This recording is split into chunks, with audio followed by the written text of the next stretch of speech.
Gracias, muchísimas gracias y muy buenos días a todos. Antes que nada quisiera perdonar y pedirle perdón por mi no excelente español. Yo hablo un español, pero aquí me dicen que todo lo entiende. Bueno, son demasiados cordiales y complacientes. Antes que nada, yo quisiera agradecer mucho todas las autoridades del Estado de Jalisco que estaban presentes, los representantes del gobierno, las autoridades y el rector de esta hermosa universidad y sobre todo Sintropia Izquierda Democrática Jesús Ortega. La tarea que me han dado es la de reflexionar sobre los efectos de la crisis en Europa. Esa tarea merecería una reflexión más larga. Como no tengo mucho tiempo, voy a subrayar algunos puntos y hacer algunas preguntas. Los efectos de la crisis en Europa, este título, plantea varios retos que voy a intentar explicarles aquí, tomando en cuenta la perspectiva política, la de una izquierda europea, democrática y progresista, que se reconoce en el planteamiento del bloque político del Partido del Socialismo Europeo. Creo también que el tema que pretendemos discutir conlleva dos niveles de lectura, una europea, es decir, una lectura continental, y otra más global. Una premisa metodológica. La crisis surgió en Estados Unidos y desde allá se trasladó en el norte del mundo. Es decir, que fue provocada por políticas, o mejor, por no políticas vigentes en Estados Unidos, como un virus se transmitió en el resto del mundo. Y ahora, ¿qué provocó esta crisis? El propio colapso del orden económico neoliberal. ¿En qué sentido? Ha caído definitivamente el mito del orden económico según el cual la globalización, un hecho por sí mismo neutral, podría ser guiada por las finanzas sin reglas, por la economía basada en el dinero que genera más dinero, en la ausencia de un orden industrial para producir bienes reales con el trabajo, y en la total ausencia de un compromiso entre las fuerzas del capital y las del trabajo. Toda esta suma de ausencia cayeron y se produjo la crisis más devastadora de los últimos 80 años, comparable solo a lo que ocurrió en los años 30, cuando desaparecieron los viejos ordenamientos y los sistemas políticos y económicos tuvieron que adaptarse a la nueva época. ¿Cuáles fueron y todavía son los efectos de la crisis en Europa? Nos encontramos con países ahogados por las deudas y con sistemas económicos mucho menos competitivos de los países del sur del mundo, que se han ya convertido en las manufacturas del planeta. Las empresas europeas que no tenían capacidad de aumentar el valor agregado, que no tenían tecnologías para ingresar en nuevos mercados, han visto sus producciones caer brutalmente en pocos años. Muchas han sido cerradas, con la consecuencia de un aumento del desempleo y por consecuencia de los trabajadores. Muchas han sido delocalizadas, es decir, cerradas y abiertas otra vez en países de la misma Europa, donde el costo del trabajo es más bajo y los derechos salariales son menos vigentes. Después de décadas de logros sociales y de conquistas salariales, Europa vive hoy una situación de precarización de los derechos laborales y de dumping salarial cada año peor. Si eso ha pasado a nivel de economía privada, aún peor ha sido la situación de las economías nacionales. No de todas, por supuesto, porque si Grecia, España, Portugal y en menor mesura Italia pagaron un costo muy alto, lo mismo no pasó con los países del norte de Europa. Y frente a esta situación, ¿cómo reaccionó la Unión Europea a esta catástrofe? Sin tomar en cuenta los gritos de alarmes de los economistas keynesianos, los que habían enfrentado con éxito la crisis de los años 30, gracias también a la lúcida capacidad de visión en el largo plazo de un líder como Roosevelt. Sin tener en cuenta estos gritos, pidieron a los 3+1 países que adoptaran políticas de ajustes fiscales y de máxima austeridad. Los ajustes estructurales eran creados con el fin de reducir el desequilibrio fiscal de los países endeudados. La austeridad se convirtió en el dogma que gobernaba y aún gobierna cualquier decisión política, y esa misma austeridad se ha convertido en austericidio. No solo se han restringido los márgenes relativos al porcentaje entre deuda y PIB, imponiendo también que este valor bajara lo más pronto posible, con la consecuencia que en una situación de recesión económica, unida a la caída también de los precios, así la disminución de la inflación, todos los países endeudados no han podido adoptar y actuar políticas anticíclicas. Todas medidas, como bien saben los economistas, no solo keynesianos, es decir, los más avanzados, los comunistas, como diría el señor Berlusconi en Italia, sino simplemente economistas con un poco de lógica y no dogmático, se presentaban inmediatamente insuficientes para enfrentar los problemas que la misma crisis había producido. No solo no eran suficientes para enfrentarlas, sino que empeoraban mucho la situación económica y social de los países de Europa. ¿Cuáles fueron las consecuencias inmediatas de estas medidas promovidas por la Unión Europea? Como imaginan, el crecimiento no se ha todavía recuperado. Mi país, Italia, creció en el año pasado de menos del 1%. Este año va a crecer del 1,2%. Es decir, que después de 7 años de crisis y de política de ajustes, estos valores no recuperen todavía años de crecimiento negativo. Segundo, todos los países de Europa están viviendo nuevas y más contundentes desigualdades sociales. 80 años de estado de bienestar han sido cancelados. La clase media es la que más sufrió los efectos de la crisis, mientras que los pocos muy ricos siguen siendo aún más ricos. En Italia, el 10% de la población detiene el 48% de la riqueza nacional. Son valores, como se diría en Europa, latinoamericanos, aunque ahora en Latinoamérica se están haciendo políticas mucho más efectivas para disminuir estos. Esta riqueza está transmitida simplemente de generaciones en generaciones. Es decir, que la crisis en Europa bloqueó también el ascensor social, que hasta 2007 era un gran motor de movilidad social y de inclusión cívica. La exclusión social es otro efecto de la crisis, así como la mayor violencia en las grandes ciudades.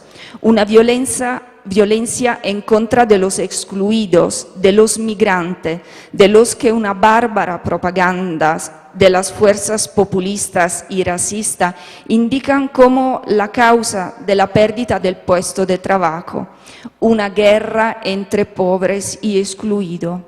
Otro efecto es de orden político y es el tremendo apoyo popular a los partidos populistas y antisistemas.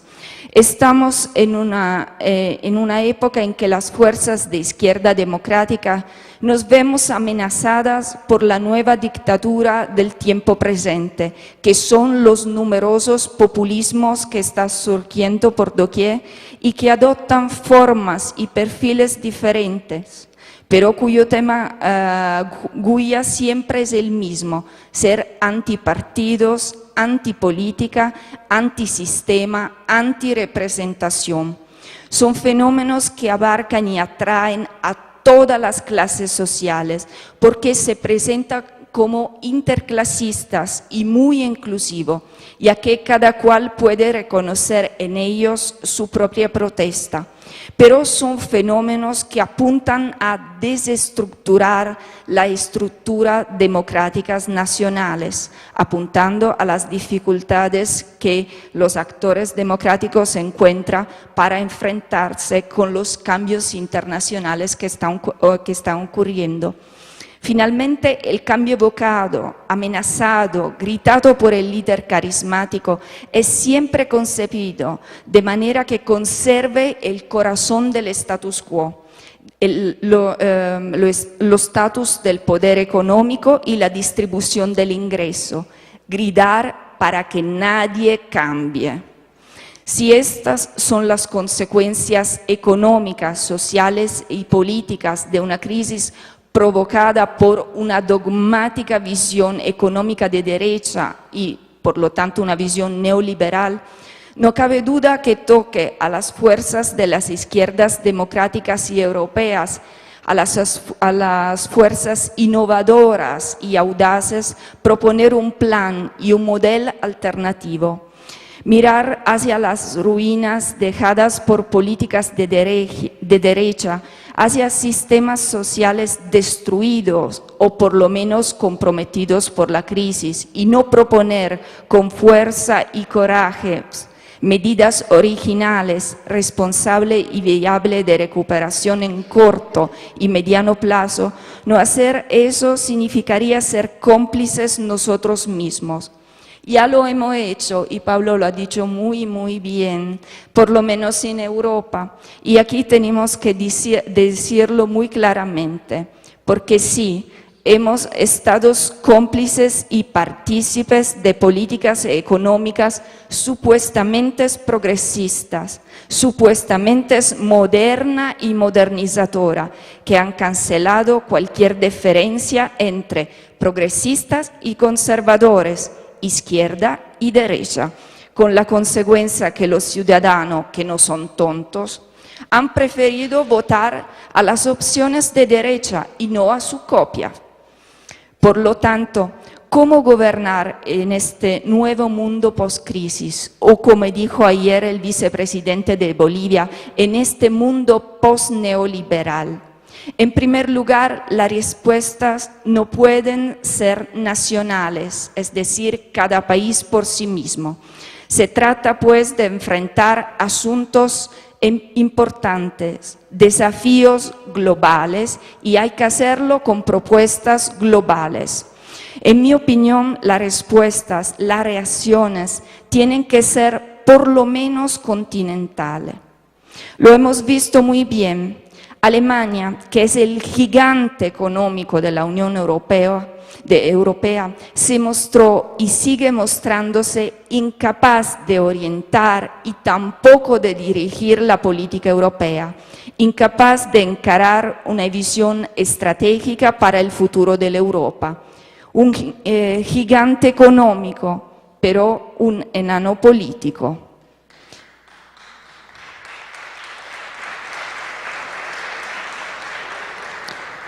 Y esta situación pasa no porque Alemania está gobernada por una larga coalición, que sin duda debilita las propuestas y las visiones de su canciller, la señora Merkel, sino porque los desafíos, los retos, los problemas y también las oportunidades que tenemos que enfrentar son tan complejas y tan difíciles que necesitan un acuerdo global entre países. Por lo tanto, si las izquierdas en los varios países de Europa conseguirán derrotar a las fuerzas de derechas y a los populismos y también al otro gran enemigo que es la abstención, tienen ante sí el reto de escribir un nuevo pacto social europeo, replanteándose los temas de los derechos, del crecimiento, del progreso, de la inclusión social, de la sustentabilidad ambiental y de la justicia social. Me doy cuenta, es una agenda muy ambiciosa, pero es necesario ahora no perder definitivamente la hegemonía cultural en favor de la Europa, que tienen las fuerzas que quieren una Europa menos solidaria, más cerrada en sí mismo, la Europa del miedo y del rechazo de todas las diferencias, sean políticas, culturales, sociales e intercontinentales. En otras palabras, esta agenda tiene que convertirse en el nuevo manifiesto de las fuerzas socialistas, socialdemócratas y progresistas del continente. Muy concretamente, eso significa bloquear y romper el círculo vicioso de la austeridad, reafirmar el valor del equilibrio fiscal sin olvidarse de fomentar un crecimiento justo y sustentable. Y eso a través de medidas que sustenten y ayuden a la demanda agregada de bienes y servicios. Porque si pensamos que a nivel económico la clave es el crecimiento y sabemos, como lo ha dicho muy bien Samuel, que la clave es la inclusión social que determina más crecimiento, más progreso y más desarrollo, sabemos muy bien que ese crecimiento y ese desarrollo no se crea por sí mismo o porque simplemente hay la voluntad política de crearlo. El crecimiento económico lo hay que fomentar con políticas expansivas, tomando en cuenta que algunos valores y porcentajes establecidos con el Tratado de Maastricht tienen que ser suspendidas por algunos años hasta que la recuperación económica sea una realidad en todos los países de la Unión Europea. Todas estas medidas y muchas más forman parte del programa de nuestro candidato a la presidencia de la Comisión Europea, Martin Schulz. Si eso vale a nivel europeo, yo creo que una izquierda ambiciosa que se plantee como el motor del cambio tenga que tener un proyecto estratégico más global. Si es verdad que la izquierda tiene que ser creativa, como dijo el presidente Lula, debe tener también la ambición, la audacia y la capacidad de transformar el existente. En este sentido, no cabe duda de que hay que poner mano a un asunto importante. Me refiero en la gran oportunidad que la crisis nos ofrece de repensar el mismo modelo económico y financiero internacional. Este capitalismo salvaje que destruye la naturaleza, que no respeta los derechos civiles y los derechos humanos, que no considera que a cada decisión económica tomada le corresponde un efecto sobre seres humanos. A este capitalismo sin rostro y sin alma se puede contraponer un modelo diferente de desarrollo. Es mi pregunta. Creo que llegó el tiempo en que debemos empezar a reflexionar sobre estos asuntos y tomar algunos riesgos. Y por eso creo que reuniones como estas pueden ser una extraordinaria oportunidad de cambio y de propuestas. Así que, compañeros, no somos tímidos. En estos días, yo creo, hemos demostrado que tenemos el respaldo de intelectuales y científicos que nos pueden ayudar a dar un marco más teórico a nuestro pensamiento político. Ahora toca a nosotros abrir las puertas a los demás partidos, juntar las fuerzas y organizar una respuesta responsable y alternativa a la derecha mundial. No me contesten que soy exageradamente positiva, simplemente creo que tenemos que tomar la iniciativa, que el tiempo llegó, la hora es hoy. No nos hemos provocado la crisis y a pesar de esto estamos dispuestos a ayudar a solucionarla. Yo creo también que desde América Latina puedan llegar soluciones e ideas brillantes y desafiantes. Así que les agradezco mucho por compartir conmigo toda idea, propuestas y soluciones. Gracias.